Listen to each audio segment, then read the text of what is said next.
많은 성도들이 자신의 변화를 소망합니다. 그런데 여러분, 진정한 변화에는 반드시 결단과 행동과 또 자신의 죄성과의 지속적인 영적 싸움을 동반합니다.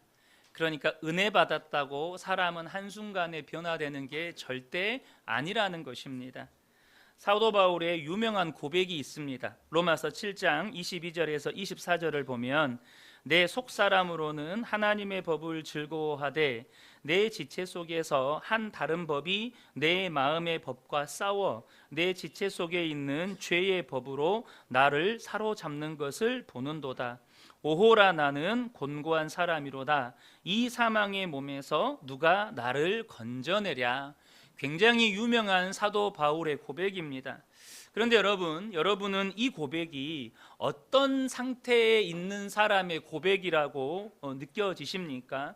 인간적이고 육신적인 삶에 머물러 있는, 지난날의 삶에 여전히 머물러 있는 사람의 고백으로 보이십니까? 아니면 내 삶이 변화되기를 갈망하면서 끊임없이 결단하고 행동하고 영적인 투쟁을 벌이는 그런 사람의 고백으로 보이십니까? 여러분, 이 고백은 내 삶의 변화를 위한 영적 투쟁이 없는 사람은 절대로 할 수 없는 고백입니다. 안타까운 것은 많은 성도들이 똑같은 문제로 타협하고 갈등하고 주저하고 괴로워하면서 너무나 많은 시간들을 낭비해 버린다는 것입니다. 야곱의 삶을 보면 수없이 많은 좌절과 절망들을 경험합니다. 그런데 놀라운 것은 그가 두려움과 절망 가운데 있을 때 하나님께서 그에게 찾아오셔서 만나 주셨다는 사실입니다. 하나님은 디나의 강간 사건과 또 그로 인한 이 야곱의 아들들의 이 살육과 약탈 사건으로 인해서 두려움과 어떤 좌절 가운데 떨고 있는 야곱에게 나타나셔서 일어나 베델로 올라가서 거기에 거주하라고 그렇게 말씀하셨습니다. 거기에서 하나님께 단을 쌓으라는 거예요. 야곱에게 이 말씀은 마치 한밤중에 바다 위에서 조난을 당한 배의 선원들에게 등대의 불빛이 보이는 것과 같은 그런 충격이었고 기쁨이었을 것입니다. 이 이후에 야곱의 반응을 보면 더 이상 그 현실의 문제 앞에서 주저하거나 방황하거나 머물러 있지 않고 가족들을 이끌고 베델로 올라갑니다. 다시 말해 야곱에게는, 하나님을 만난 야곱에게는 분명한 결단과 행동이 있었다는 것입니다. 여러분 꼭 기억하십시오. 변화되기 원한다면 결단하시고 행동하시고 믿음의 선한 싸움을 계속하셔야 합니다. 창세기 35장 6절과 7절을 보면 야곱과 그와 함께한 모든 사람이 가나안 땅 루스 곧 베델에 이르고 그가 거기서 제단을 쌓고 그곳을 엘 베델이라 불렀으니 이는 그의 형의 낯을 피할 때에 하나님이 거기에서 그에게 나타나셨음이더라. 여러분, 믿음의 가장 확실한 증거는 결단과 순종입니다. 하나님의 말씀을 듣고 깨달았다면 여러분 결단하고 순종하셔야 합니다. 그리고 지속적으로 믿음의 선한 싸움을 하셔야 합니다. 하나님의 말씀에 순종하여 베델로 올라간 야곱은 그곳에서 다시 하나님을 만납니다. 그리고 그곳의 이름을 엘 베델, 그러니까 베델의 하나님이라고 짓습니다. 야곱은 베델의 하나님을 다시 만난 거예요. 여러분, 이 세상에 완전한 사람은 없습니다. 하나님을 만나고 은혜를 경험해도 예외는 없어요. 여전히 실수하고 허물이 많습니다. 그러나 여러분, 하나님을 만난 사람에게는 분명한 특징이 있습니다. 그게 뭘까요? 변화된다는 것입니다. 하나님을 만난 사람은 변화된다는 거예요. 죄의 본성을 따르는 인간적이고 육신적인 삶에 머물지 않고 거기에서 탈출한다는 것입니다. 과거에서 미래로 나아간다는 거예요. 과거를 바꿀 수 있는 사람은 없습니다. 그러나 과거의 삶에서 벗어날 수는 있어요. 누구에게나 부끄럽고 기억하기 싫은 그런 과거가 다 있죠. 거기에서 일어나 앞으로 나아가야 그 사람에게는 미래가 있는 것입니다. 야곱은 하나님의 말씀을 들었습니다. 두려움과 절망뿐인 인간적이고 육신적인 그 삶에서, 그 세겜에서의 삶에서 일어서서 베델로 나아가기 시작합니다. 여러분, 우리의 지난 과거를 바꿀 수는 없어요. 그러나 그 과거에서 앞으로 나아갈 수는 있습니다. 세겜에서 베델로 나아갈 수 있다는 거예요. 그런데 이때 우리에게 필요한 것이 뭐냐? 과거를 묵상하지 않는 겁니다. 과거를 묵상하지 않는 거예요. 내 연약함, 내 실수, 상대방의 연약함, 상대방의 실수, 누군가의 죄, 누군가가 나에게 주었던 상처, 그 과거를 묵상하지 않는 것입니다. 지금 내게 주신 하나님의 말씀을 붙잡고 그 자리에서 일어서서 베델을 향해 믿음의 걸음을 내딛는 것입니다. 야곱은 하나님의 말씀을 듣고 두려워하고 염려하면서 어찌할 바를 몰라 하던 것을 떨쳐버리고 세겜에서 박차고 일어나서 베델로 올라갔다는 거예요. 그러자 가장 먼저 일어난 변화가 뭐냐면 마음에 여유가 생겼다는 겁니다. 여러분, 하나님에 대한 믿음을 가진 사람에게는 마음에 여유가 있습니다. 성경에 야곱의 어머니 리브가의 죽음이 기록되어 있지 않는데요, 오늘 본문 8절을 보면 리브가의 유모 드보라의 죽음이 기록이 되어 있습니다. 그런데 이 야곱이 이 어머니의 유모 드보라가 죽자 정성스럽게 장례를 치릅니다. 그러니까 하나님에 대한 믿음이 있으니 두려움과 염려를 떨쳐버리고 어머니의 유모의 장례를 정성스럽게 치러줄 마음의 여유가 생겼다는 거예요. 사실 야곱에게 드보라는 중요한 인물이 아닙니다. 드보라가 자기에게 어떤 유익이 되거나 도움이 되는 인물이 아니에요. 우리는 야곱이 지금 성숙해져 있음을 보게 됩니다. 여러분, 마음의 여유는 사람을 성숙하게 합니다. 여러분, 성숙이 무엇입니까? 돌볼 책임이 없는 사람까지 여러분 돌보는 것입니다. 그렇다면 미성숙은 뭘까요? 자기밖에 모르는 것입니다. 그래서 인간관계도 자기에게 이익이 될 사람들만 사귀는 거예요. 자기에게 뭔가 도움이 될 사람들과만 사귀는 겁니다. 그렇지 않은 사람은 그냥 무시하는 거예요. 우리 주변에는요, 나에게 별로 중요하지 않는 사람들도 많습니다. 저는 우리 성도님들이 정말로 하나님의 말씀을 믿음으로 말미암아 마음의 여유가 생겨서 주변에 설사 나에게 도움이 되지 않는 사람이라고 할지라도 돌아볼 수 있는 성숙함의 은혜가 있으시기를 축복합니다. 하나님의 말씀에 순종하여 베델로 돌아온 야곱에게 하나님이 어떻게 하십니까? 9절과 10절을 보면 야곱이 밧단 아람에서 돌아오매 하나님이 다시 야곱에게 나타나사 그에게 복을 주시고 하나님이 그에게 이르시되 내 이름이 야곱이지만은 내 이름을 다시는 야곱이라 부르지 않겠고 이스라엘이 내 이름이 되리라 하시고 그가 그의 이름을 이스라엘이라 부르셨다라고 말씀합니다. 하나님은 베델에서 처음 야곱을 만나셨고 그때 약속하셨던 그대로 다시 야곱을 축복해 주십니다. 야곱의 인생을 살펴보면요, 두려움과 절망의 시기들이 있었습니다. 그 첫 번째는 형을 속인 결과 형의 분노를 사서 형을 피해서 이렇게 아버지 집을 도망쳐 나올 때 야곱은 아무것도 없는 빈털터리였습니다. 캄캄한 밤에 빈들에서 돌베개를 베고 잠이 들었습니다. 그의 모든 수고가 허사로 돌아갔을 때 그때 하나님이 그에게 찾아오셨던 것입니다. 여러분, 먼저 기억하십시오. 사람의 끝이 하나님의 시작입니다. 우리가 가장 힘들고 두렵고 어려울 때 하나님은 우리에게 가장 가까이 다가오십니다. 그런데 왜 하나님이 안 보일까요?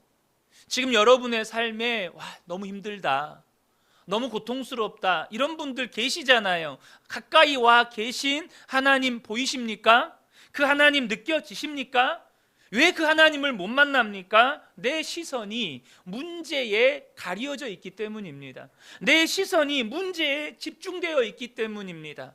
그 시선을 돌려서 하나님을 바라보셔야 합니다. 그러면 지금까지 변함없이 나와 함께 계셨던 그 하나님을 만나게 될 것입니다. 두 번째 위기는 창세기 32장에 야곱이 가나안 땅으로 돌아올 때 형이 400명을 이끌고 자신에게 온다는 소식을 듣고 답답함과 불안함에 어찌할 바를 몰랐을 때였습니다. 여러분, 사람이나 환경을 두려워하면 여러분 우리는요 두려움과 절망에 빠지게 됩니다.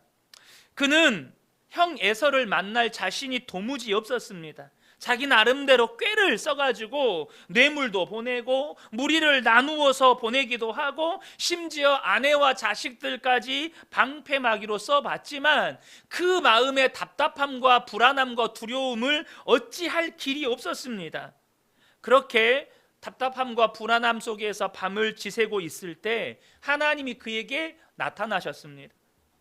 야곱은 그 하나님의 천사를 놓을 수가 없어서 붙잡고 씨름하기 시작했습니다. 목숨을 걸고 붙드는 것입니다.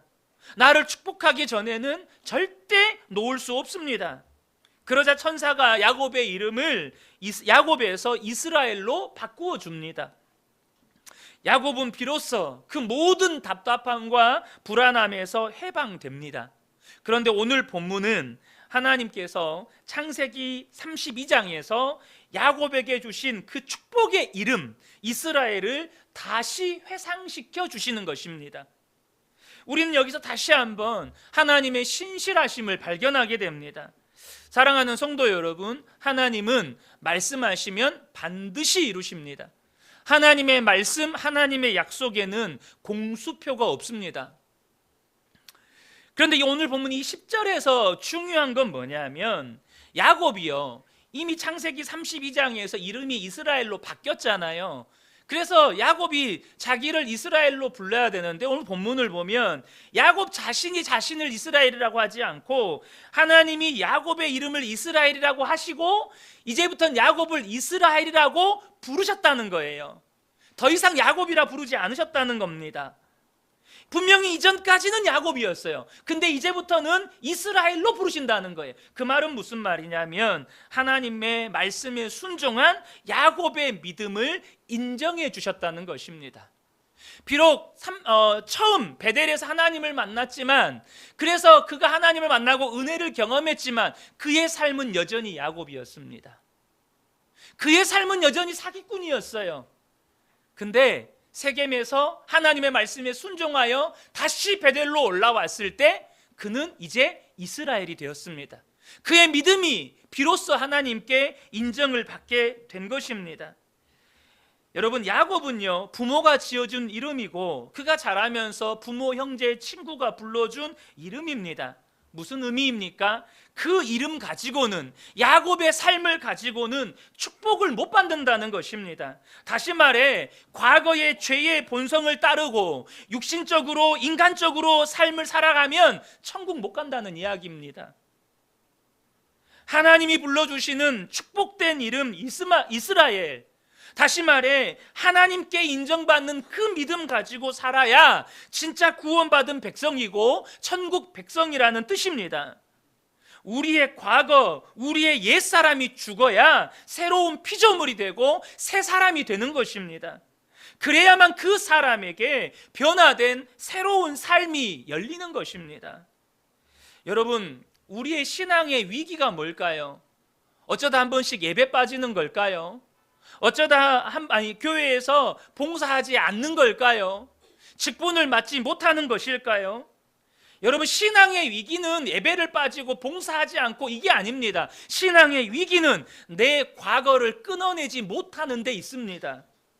과거를 끊지 않은 채 10년, 20년 교회를 다녀봐야 내 삶은 변화되지 않습니다. 야곱은 베델에서 분명히 하나님을 만났지만 야곱을 끊어내지 못하니 그의 지난 20년의 삶은 여전히 야곱이었어요. 어떻게 하면 삼촌 사기쳐서 내 재산을 불려볼까? 온통 관심이 야곱이었어요. 여러분, 예수를 만나도요, 야곱, 지난날의 과거를 끊어내지 못하면 그 야곱으로 산다니까요. 어떤 은혜를 받아도 며칠 못 되면 다시 돌아갑니다. 여러분, 변화는 과거를 단절해야 합니다. 죄를 끊어야 하는 거예요. 옛사람을 십자가에 못 박아야만 새로운 삶이 시작되는 겁니다. 하나님은 죄와 함께 거하실 수 없습니다.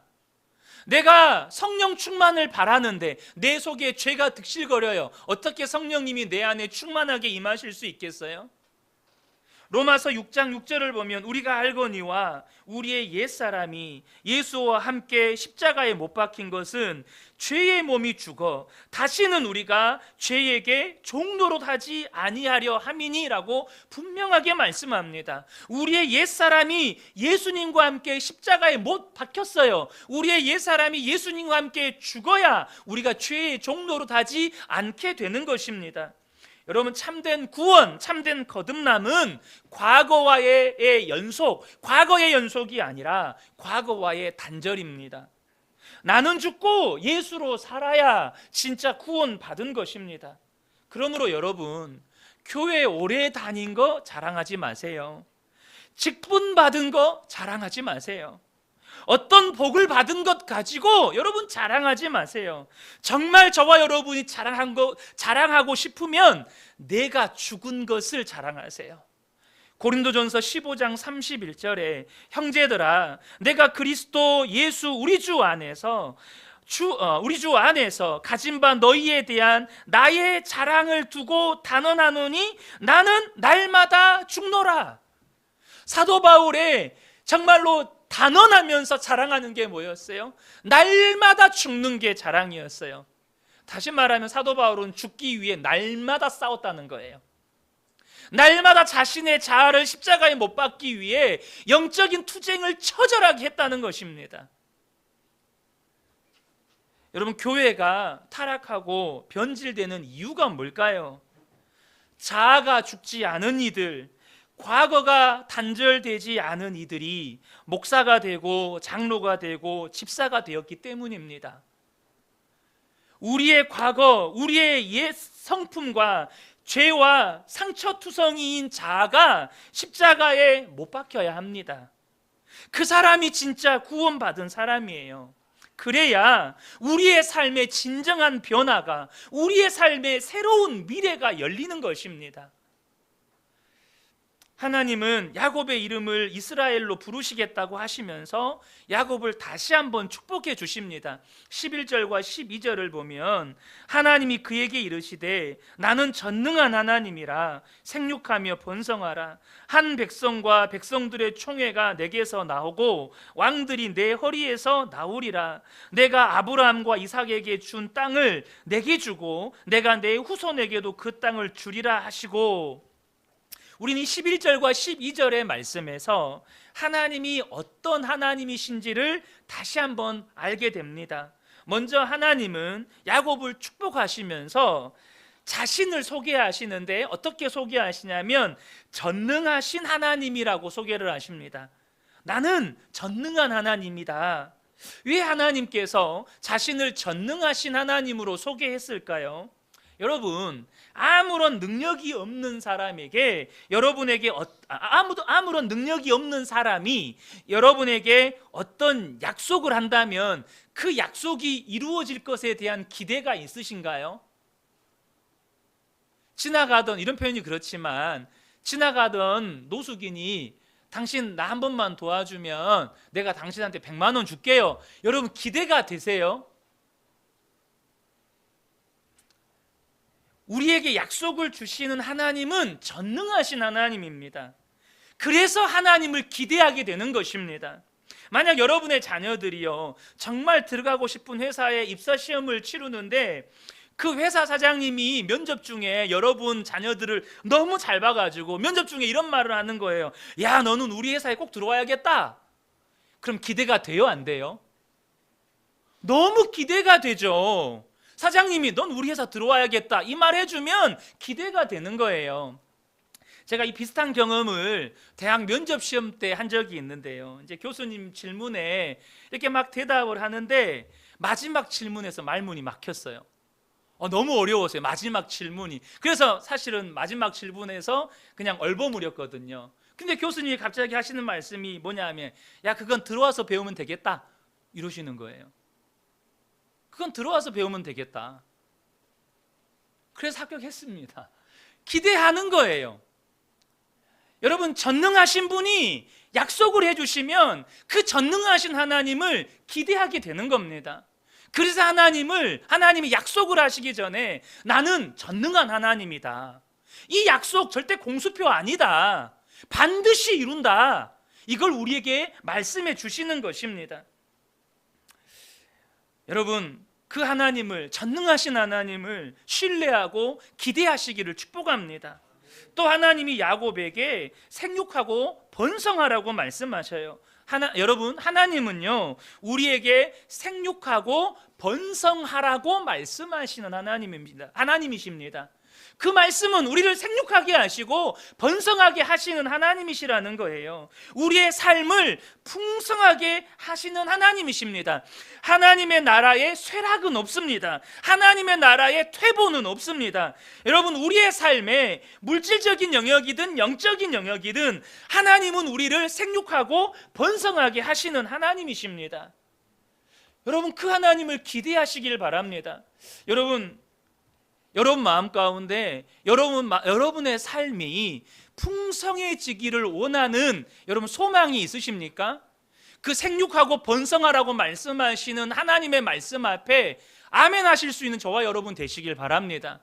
여러분, 이 말씀 여러분 잘 들으시고 정말 마음에 소원이 생기시면 여러분 제 말씀 한 구절 한 구절 끝에 여러분이 아멘 하시면 좋겠습니다. 무슨 말이냐?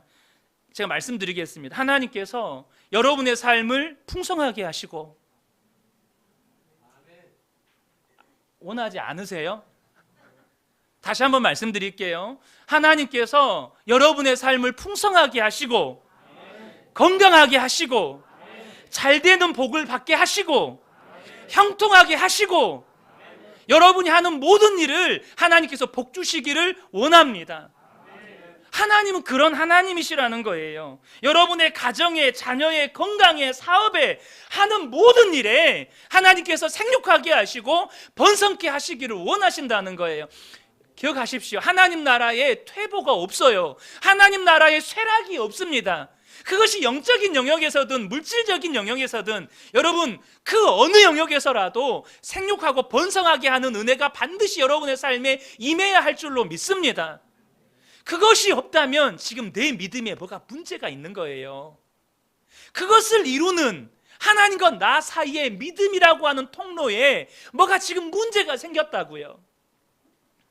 끝으로 하나님은 반드시 약속을 지키시는 신실하신 하나님이시라는 거예요. 아브라함과 이삭에게 주신 땅을 야곱과 그의 후손들에게도 주시겠다는 것입니다. 하나님은 절대 약속을 잊지 않으시고 어기지 않으십니다. 그런데 여러분 중요한 게 있어요. 하나님이 아브라함에게 주신 약속이 이삭에게로 계승이 됩니다. 그리고 이제 야곱에게로 계승될 차례인데 문제는 야곱이 아직 그 축복을 받을 만한 그릇이 아니라는 사실입니다. 그 약속을 하나님이 이루셔야 되는데 야곱이 아직 그 믿음이 아니라는 거예요.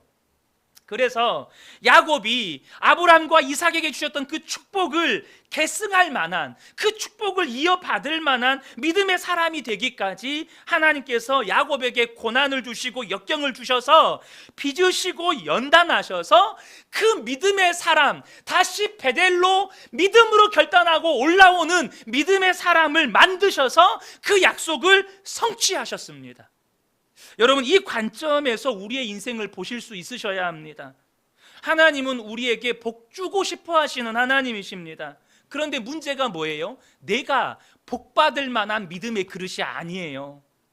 내가 아직 그 축복을 받을 만한 사람이 못 됐어요. 그래서 하나님이 우리에게 고난도 주시고 역경을 주셔서 우리의 인생을 빚으시고 연단하십니다. 때로는 매로 때르시고 때로는 야곱처럼 다리도 부러뜨리셔서 오직 하나님만 붙잡게 만드셔서라도 하나님이 우리에게 복을 주시겠다는 이 약속을 지키신다는 거예요. 혹시 지금 하나님께 매맞고 계십니까? 그러면 하나님이 나를 연단하고 계시는구나. 하나님이 이 약속의 말씀대로 나에게 복 주시려고 나를 지금 연단하고 계시는구나. 여러분이 더욱더 믿음의 사람으로 빚어지게 될 것을 기대하시기를 축복합니다. 그렇게 야곱에게 말씀하신 하나님이 야곱을 떠나서 하늘로 올라가십니다. 13절에 보면 하나님이 그와 말씀하시던 곳에서 그를 떠나 올라가시는지라. 우리는 여기서 하나님의 두 가지 어떤 속성을 발견하게 됩니다. 무엇일까요? 하나님은 때로 우리에게 말씀하시는 하나님이시지만 때로는 침묵하시는 하나님이시라는 거예요. 7절을 보면 야곱에게 나타나시는 하나님이셨지만 오늘 본문 13절을 보면 야곱을 떠나가시는 하나님이세요. 하나님은 때로 우리에게 말씀하시는 하나님으로, 때로 우리에게 침묵하시는 하나님으로 우리를 다루십니다. 이것은 동전의 양면성과 같아요. 하나님이 말씀하신다고 해서 더 사랑하시는 것도 아니고 하나님이 침묵하신다고 해서 우리를 미워하는 게 절대 아닙니다.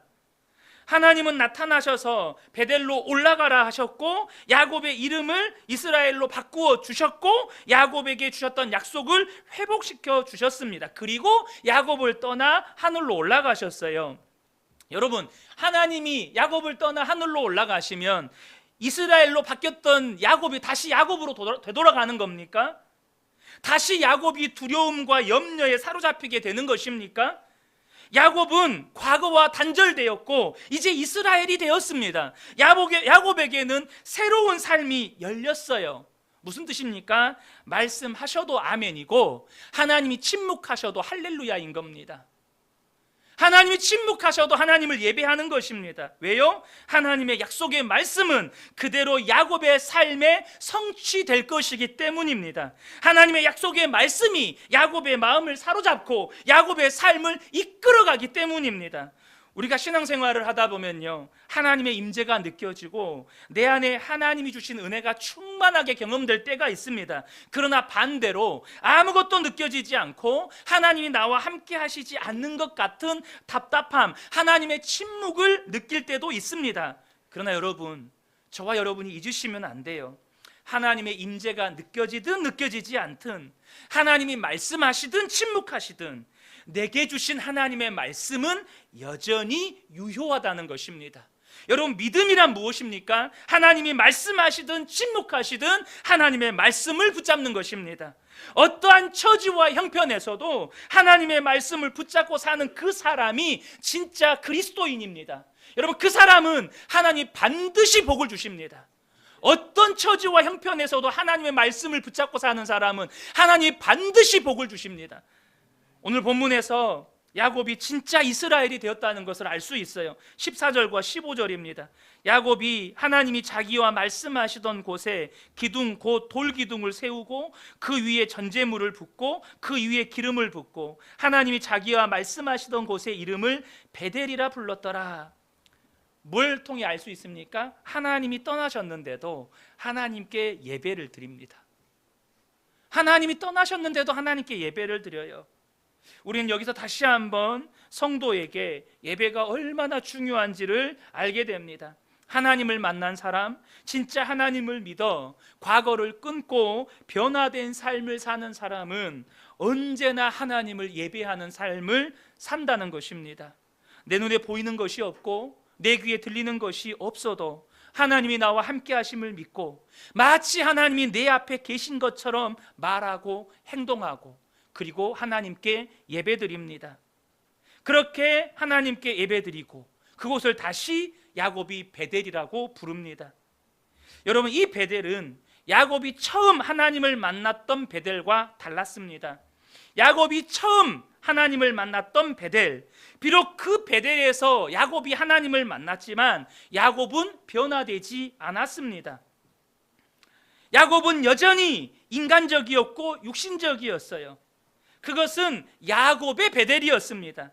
그러나 본문에 기록된 베델은 하나님께 그 믿음을 인정받은 야곱, 과거를 단절하고 변화된 이스라엘의 베델이었습니다. 여러분, 이스라엘의 베델은 야곱의 베델과 비교할 때 은혜의 농도가 다르고 삶의 순도가 달라요. 은혜의 깊이가 다르고 삶의 순결함이 다릅니다. 많은 성도들이 야곱의 베델에 머물러 있어요. 과거 언젠가 예수님을 뜨겁게 만났어요. 하지만 과거 한번 뜨겁게 경험했던 은혜만을 회상하면서 그렇게 예수를 믿으면서도 과거는 단절하지 못한 채 인간적이고 육신적으로 삽니다. 그러나 그 삶은요, 10년이 지나고 20년이 지나도 변화가 없고 마치 야곱의 삶처럼 상처와 후회만 남습니다. 야곱의 20년의 삶처럼 상처와 후회만 남아요. 그런데 하나님은요, 우리에게 이스라엘의 베델을 주시기를 원하십니다. 전능하신 하나님, 생육하고 번성하게 하시는 하나님, 신실하신 하나님께서 나를 복주시려고 고난도 주시고 역경도 주시고 연단하시고 빚으셔서 과거와 단절된 변화된 삶을 살게 하시고 약속하신 축복을 누리게 하시는 그 이스라엘의 베델을 우리에게 주시기를 원하십니다. 사랑하는 성도 여러분, 여러분에게 이스라엘의 베델이 있기를 축복합니다. 분명 여러분에게 야곱의 베델이 있으실 거예요. 하지만 더 이상 야곱의 베델에 머물지 마시고 이스라엘의 베델로 나아가는 은혜가 우리 모든 성도님들께 함께 하시기를 예수님의 이름으로 축복합니다. 아멘.